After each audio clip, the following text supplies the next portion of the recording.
Bismillahirrahmanirrahim. Assalamualaikum warahmatullahi wabarakatuh. Jangan putus asa, ada Allah. Bagian yang ke-5.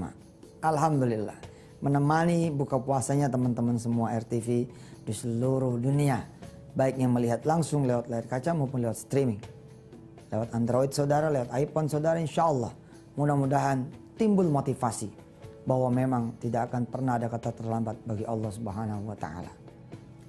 Ada seorang pemain bola, calon pemain bola di kampung, di satu kampung. Dia memandang kepada ayahnya, dia memandang kepada ibunya sebagai orang tua yang tidak sanggup memberikan dia sepatu bola.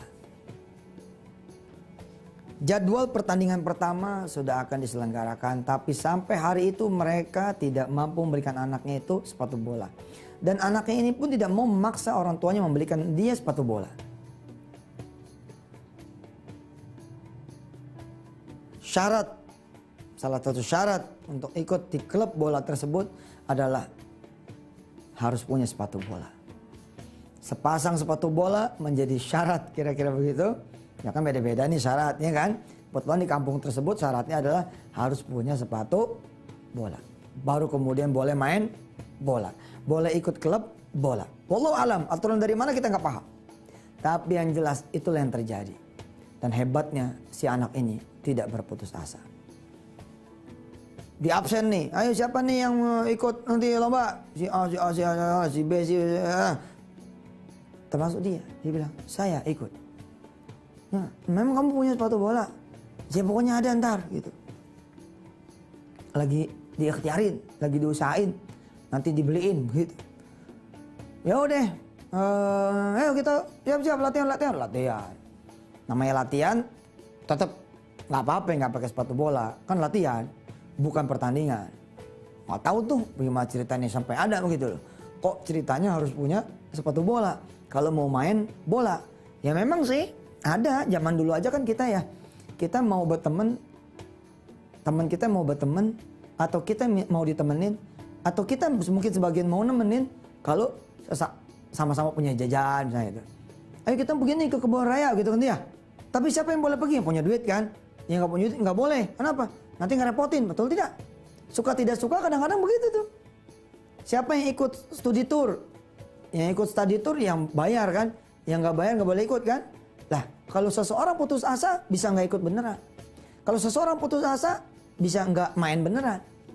Anak ini termasuk tidak berputus asa. Ayo aja dia latihan main bola seakan-akan dia punya sepatu bola nanti untuk dipakai pada saat pertandingan. Dia ngomong ke ibunya, dia ngomong ke ayahnya. Ayahnya gampang, simpel ngomongnya. Ya udah sih, malah emang nggak bisa main. Ya udah, malah nggak usah ikut latihan, ngapain? Bikin nanti kamu kecewa aja. Apalagi kalau latihan kamu bagus. Anak ini bilang, tapi kalau nggak latihan, nanti nggak bisa mainnya. Nggak biasa kakinya, nggak terlatih kemudian ketahanan main bolanya. Pokoknya anak ini bilang, udahlah, mudah-mudahan aja nanti mah ada begitu. Pemirsa yang dirahmati Allah. Pemirsa suka nggak putus asa tuh? Ketika melihat keadaan gak memungkinkan, situasi tidak menguntungkan. Suka nggak tiba-tiba muncul gitu loh. Patah hatinya, putus asanya, memblenya. Merenungi atau meratapi keadaan diri. Ya sebagian dari kita mungkin pernah sampai ada orang yang udah menyemangati kembali. Jarang ada orang yang memang dari dalamnya itu udah semangat. Jarang ada orang yang memang udah dari dalam hatinya, dari pikirannya, perasaan emang udah jadi orang yang penuh motivasi. Jangan putus asa, ada Allah. Dia Maha mengatur. Tiba-tiba pemirsa semua yang dirahmati Allah. Hari H pertandingan berlangsung. Kampung itu diguyur hujan segede-gedenya. Wah, beduk, hujan segede-gedenya dari mulai malam. Itu lapangan udah bloknya kayak apa tahu blok ya? Blok itu artinya udah namanya kan tanah tuh ya, lapangan bolanya kan tanah, lumpurnya udah kayak apa tahu gitu. Udah bukan cuma basah lagi nih, ini udah lebih daripada basah, namanya blok. Blok tuh kita kalau main bola kakinya kelihatan gitu. Hujan segede-gedenya. Gitu. Terus terdengarlah pengumuman dari kampung ke kampung bahwa tarkam tetap dilaksanakan itu. Pertandingan kampung tetap dilaksanakan. Dan terjadi tuh keajaiban buat anak yang tidak bisa main bola gara-gara nggak punya sepatu bola. Apa coba keajaibannya? Nggak pakai sepatu bola, orang hujan. Coba tuh bisa mikir nggak tuh? Hah, siapa yang ngatur hujan itu dari malam? Hah? Kok bisa gitu? Hujan dari malam jedar geledak geleduk ya kan? Siapa yang ngatur? Allah loh. Gila. Jadi Allah ngaturin supaya hujan itu diantaranya buat anak ini, supaya anak ini tetap bisa main bola bersama teman-temannya. Pertandingan resmi Liga Antar Kampung, Tarkam. Turun nih anak, ya main bola. Nggak ada yang nanya sepatu bola, nggak ada yang nanya. Orang nggak perlu sepatu bola. Dan tidak ada yang tahu kalau anak ini tidak punya sepatu bola. Jangan putus asa. Ada Allah. Hari ini kita bicara tentang jangan putus asa. Innallaha ma'ana. Ada Allah. Bagian yang ke-6. Ada seorang yang diwawancarai. Persiapan teknis, non teknis sudah dipersiapkan dengan sangat baik. Mulai dari pakaian, disiapkan yang terbaik. Bagian atas, bagian bawah, ikat pinggang yang baru. Bahkan maaf kaos dalam dan celana bagian yang paling dalam pun dia ganti. 1000 kali nggak kelihatan, tapi kenyamanan mungkin mempengaruhi secara fisik. Tidak ketinggalan minyak wangi, mengharum kemudian ketiak, diselipin kemudian di tas pinggangnya obat sabun cuci muka. Penampilan fisik makin prima dengan dia selipin di kantongnya pulpen. Wawancara. Dasi baru lengkap dengan mindsetnya. Sepatu yang mengkilat. Kaos kaki.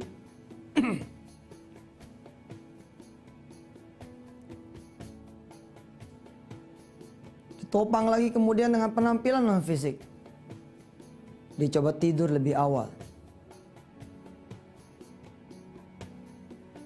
Supaya bisa bangun malam itu salat malam. Berdoa kepada Allah Jalla Jalaluh. Sesuatu yang sebelumnya tidak pernah juga dia lakukan. Atau jarang dia lakukan.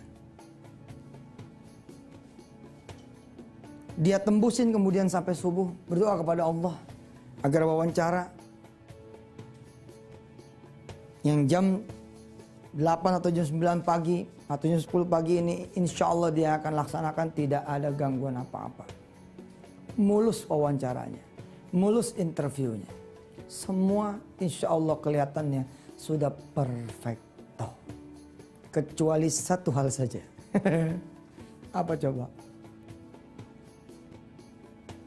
Dia kesiangan. Dia kesiangan. Loh, kok bisa? Bukannya dia sholat malam. Katanya tembusin sampai subuh. Ya itu tadi, mungkin karena nggak pernah juga sholat subuh. Nggak pernah sholat tahajud, begitu ya. Geber-geberan malam itu baru pertama kali. Ngantuknya nggak kata, rupanya dia ketiduran. Kalau kemudian orang ini putus asa, kesiangan.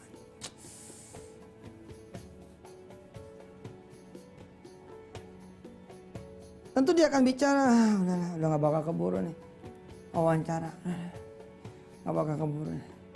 Dalam keadaan dia lemes,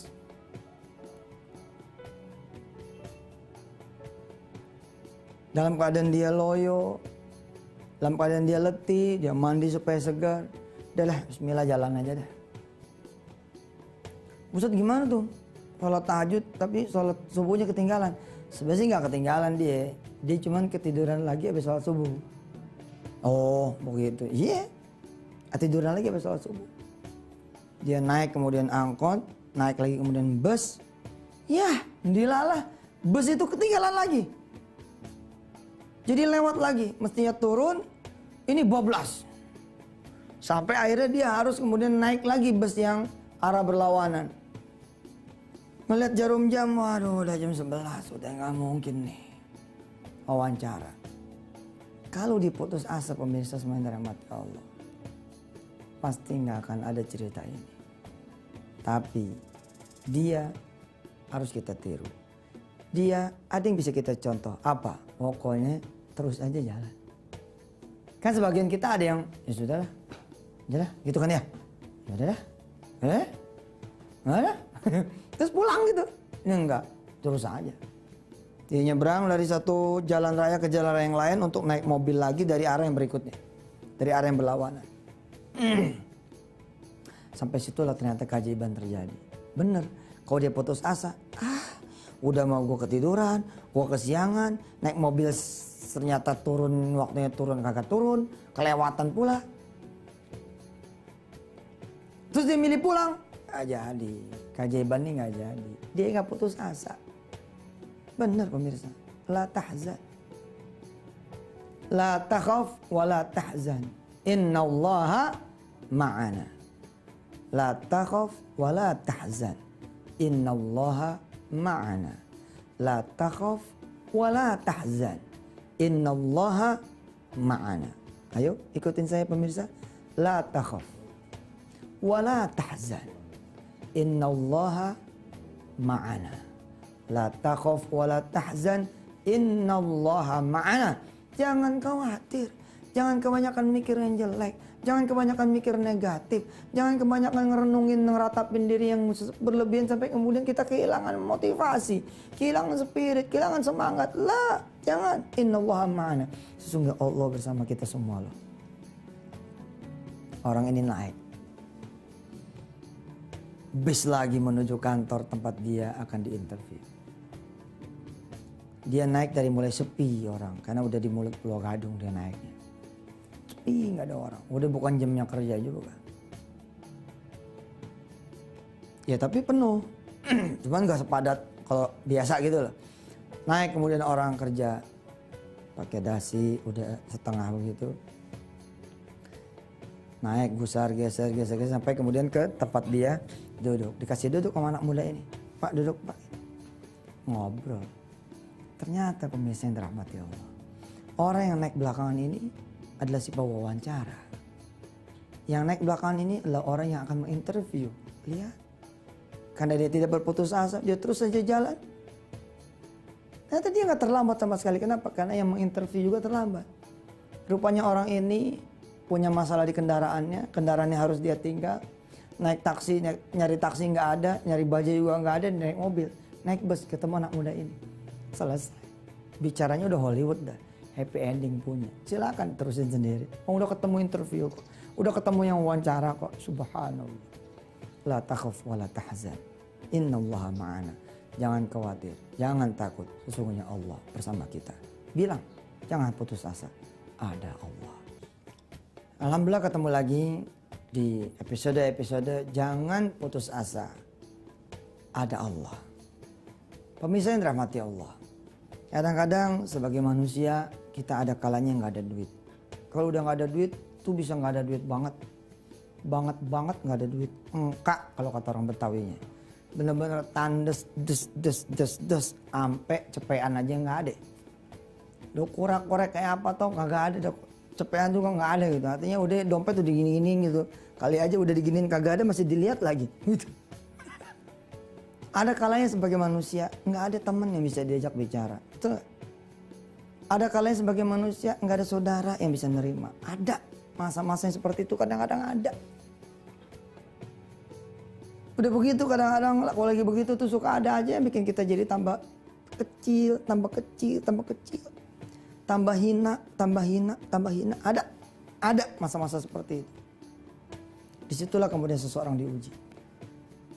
Apakah dia masih meyakini Allah itu ada? Apakah dia masih meyakini bahwa Allah itu ada?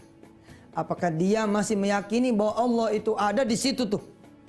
Diuji tuh keimanannya. Ketika nggak ada lagi yang bisa didatangin, ketika nggak ada lagi yang bisa disebut, ketika nggak ada lagi yang bisa kemudian disamperin, ketika nggak ada lagi yang bisa dimintain tolong. Justru disitulah kesempurnaan Allah Subhanahu wa Ta'ala nampak. Disitulah justru wujud kesempurnaan Allah akan hadir. Allah sebagai zat yang sempurna, sebagai Tuhan yang tidak memerlukan apapun di dunia ini. La syarikalah. Dia nggak butuh juga bantuan siapapun. Di situ kadang-kadang justru keimanan seseorang biasanya akan ketemu manisnya. Bila kemudian kita larut dalam kesedihan kita larut dalam keputusasaan kita larut dalam kekecewaan kita larut dalam kegundahan kita larut dalam ketakutan kita larut dalam kekhawatiran kita, makin tenggelam kita pada kondisi-kondisi seperti itu. Tapi bila kemudian ada satu cahaya kecil saja kemudian yang Allah hadirkan di dalam hati kita, pikiran kita, rasa kita, ada Allah. Bisikan yang sempurna, ada Allah. Bisikan yang sempurna, ada Allah.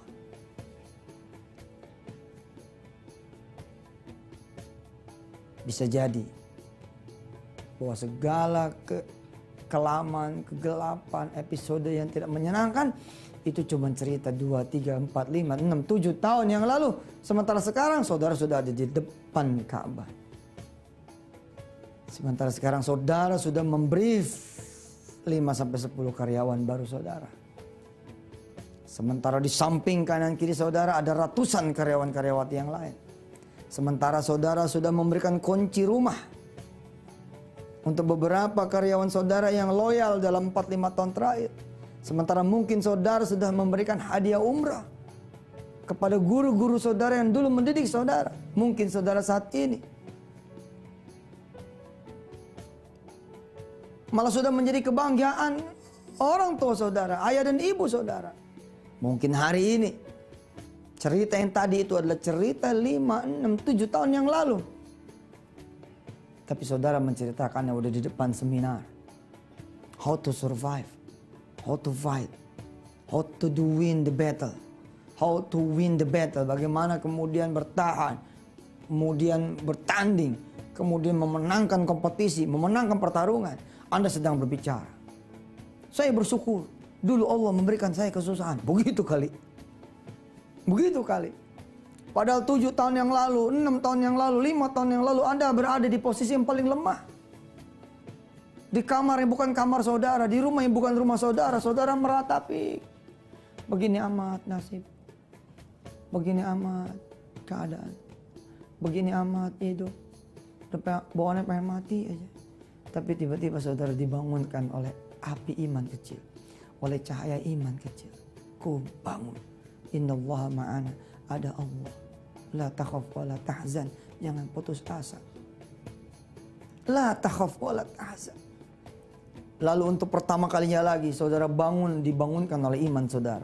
Untuk pertama kalinya lagi saudara bangun, dibangunkan oleh keyakinan saudara. Kenapa saudara berputus asa? Kenapa saudara menjadi berlemah diri? Kenapa saudara menjadi bermurung durja? Kenapa saudara kemudian menjadi mempertahankan kekhawatiran itu dan menjelmakan ketakutan-ketakutan itu? Jangan Anda hanyut di dalam ketakutan-ketakutan itu sendiri. Mungkin ini cerita Anda 5, 6, 7 tahun yang lalu. Dan jadikanlah ini hanya cerita 5, 6, 7 tahun yang akan datang. Udah ceritanya berbeda. Anda bisa bercerita di depan saudara-saudara Anda. Anda bisa cerita di depan famili-famili Anda. Anda bisa bercerita di depan teman-teman Anda. Atau bahkan Anda bisa berbicara di depan orang yang sebelumnya tidak Anda tahu, tidak Anda kenal, tidak Anda lihat. Belum pernah ketemu dengan Anda. Saudara-saudara semua yang dirahmati Allah. Hari itu saya bangun begitu. Itu mungkin saudara. Kalau hari ini saudara bangun, 5, 6, 7 tahun yang akan datang, saudara akan orang yang seperti itu. Saudara bangun, saya kemudian bangkit. Saya mengingat hari itu saya belum sholat asar. Sementara maghrib sudah akan menjelang. Bismillah ya Allah, I'm coming to you. Saya akan hadir kepadamu ya Allah. Saya akan datang kepadamu ya Allah. Saudara-saudara semua peserta seminar, begitu barangkali saudara akan bicara seperti itu. Di depan juga orang-orang, di depan karyawan-karyawati dulu 8 tahun yang lalu belum ada kalian. Belum ada supervisor, belum ada GM, belum ada direktur, belum ada pemegang saham yang lain. 7 tahun yang lalu saya kemudian menginjakkan kaki lagi ke bumi. Lalu kemudian bangun dengan Allah ada di hati saya.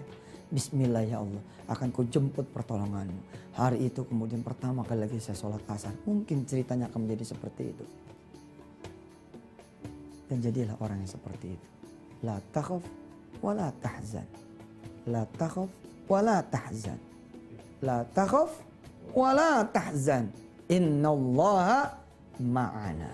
Bismillahirrahmanirrahim. Assalamualaikum warahmatullahi wabarakatuh. Di tengah orang-orang yang sedang berdagang di pameran, semua orang ceria. Semua orang menanti kemudian kedatangan calon-calon pembeli. Semua orang di pagi hari bergembira menanti datangnya mereka-mereka yang berbelanja. Tapi mulai dari pakaian rapi, mulai dari pakaian kemudian wangi, mulai dari pakaian kemudian licin, akhirnya menjadi kuyup, lecek, kusut. Plus orang-orangnya juga kusut, kuyup. Pameran itu dinyatakan tidak berhasil. Orang-orang mulai menggulung pakai barang dagangannya satu demi satu, bersiap-siap pulang, lalu mengatakan pameran ini tidak ada gunanya diteruskan, masih ada 3 hari. Lalu sebagian lagi mulai menyalahkan panitianya. Ini si panitianya kurang promosinya, ini si panitianya bla bla bla, tidak tepat waktunya. Biasa, deluser biasa. Kalau dia membiarkan kemudian satu hal yang negatif muncul, maka kenegatifan itu akan mengajak serta kawan-kawan yang negatif yang lain. Statement 1 jadi 2, 2 jadi 4, 4 jadi 8, 8 jadi 16. Makin kusut, makin kuyuk, makin lemah, makin nunduk, makin bongkok, makin tidak bertenaga. Pameran baru dibuka hari pertama, tapi lesunya kayak udah orang kalah perang 7 tahun. Beda dengan yang satu ini. Seorang ibu dengan anaknya, dia bilang kepada anaknya, tidak ada yang sia-sia nak. Semua rezeki sudah diatur oleh Allah Subhanahu wa taala. Dia hibur anaknya, dihibur dirinya. Insya Allah, pembeli itu urusan Allah. Urusan kita ikhtiar. Kita udah cukup kok insya Allah ikhtiarnya. Sudah ikut pameran, sudah broadcast bebek ke sana kemari, sudah ngangkat lewat Facebook, sudah Twitter pula, sudah broadcast SMS, sudah ngomongin di sana ngomongin di sini. Perkara rezeki urusan Allah. Dia pun melipat barang dagangannya, menurunkan dari gantungan-gantungannya, menyiapkan koper untuk kemudian balik ke rumahnya. Dan semua pun kembali ke rumahnya masing-masing. Hampir semua orang yang dagang di pameran kali itu tidak ada yang bawa duit, kecuali dia malah buang duit. Kelihatannya tidak terjadi sesuatu. Kelihatannya tidak akan terjadi keajaiban. Kelihatannya. Tapi di satu malam, di malam itu, ketika si ibu sudah pulang ke rumahnya bersama anaknya, datang seorang tamu. Assalamualaikum. Waalaikumsalam. Tadi siang katanya ke pameran ya? Iya. Mau saya kemari loh. Lah terus? Iya katanya ke pameran. Cuman saya waktu itu nggak sempat. Tadi siang nggak sempat, nggak keburu. Jadi saya nggak ikut ke pameran. Ada berita apa ya? Itu loh. Saya kan kemarin bawa sampel barang bikinan kamu tuh. Alhamdulillah itu ada yang mau itu ekspor ke Malaysia. Yang benar. Besok kita ngobrol ya, orang yang mau main ke pameran. Subhanallah. Bila kemudian keyakinan jelek itu saudara bawa ke rumah, maka kejelekan itu pun akan ada di rumah. Akan muncul di rumah, akan datang ke rumah. Wherever you go, kemanapun Anda pergi, bila Anda kemudian membawa ketidaksemangatan, membawa kepercayaan yang jelek, membawa keyakinan yang runtuh, maka hal-hal ikutannya itu tergantung betul-betul apa yang sedang Anda rasakan, yang Anda pikirkan. Ana inda dhanni abdi bi. Aku ini kata Allah gimana prasangka hamba-hambaku saja. Si ibu ini menjelang tutup seperti yang lain Perbedaannya satu saja. Sama-sama ngegulung, sama-sama nurunin dari atas, sama-sama ngepak-ngepak, masukin lagi dalam koper, masukin lagi dalam dus. Sebagian ditinggal di tempat pameran, sebagian dibawa pulang ke rumah. Yang membedakan adalah dia tetap yakin rizki bakal datang. Dan rizki itu benar-benar Allah datangkan. Lalu bagaimana dengan Anda semua? La takhaf wa la tahzan. Innallaha ma'ana. La takhaf, jangan takut. Wa la tahzan, jangan kebanyakan khawatir. Jangan mikir yang enggak. Aduh, kalau nanti saya nggak bayar. Aduh, kalau nanti saya nggak dapat duit. Aduh, kalau nanti nggak laku. Aduh, kalau nggak bisa beli. Aduh, la takhaf wa la tahzan. Jangan kebanyakan khawatir. Jangan kebanyakan takut. Innallaha ma'ana. Sesungguhnya Allah bersama Anda. Bersama kalian. Bersama ibu dan bapak. Bersama orang-orang tua saya. Bersama adik-adik. Dengan segala mimpinya dan cita-citanya. Bersama para kakak. Bersama apa yang kemudian diinginkannya untuk masa depannya. La takhaf wa la tahzan.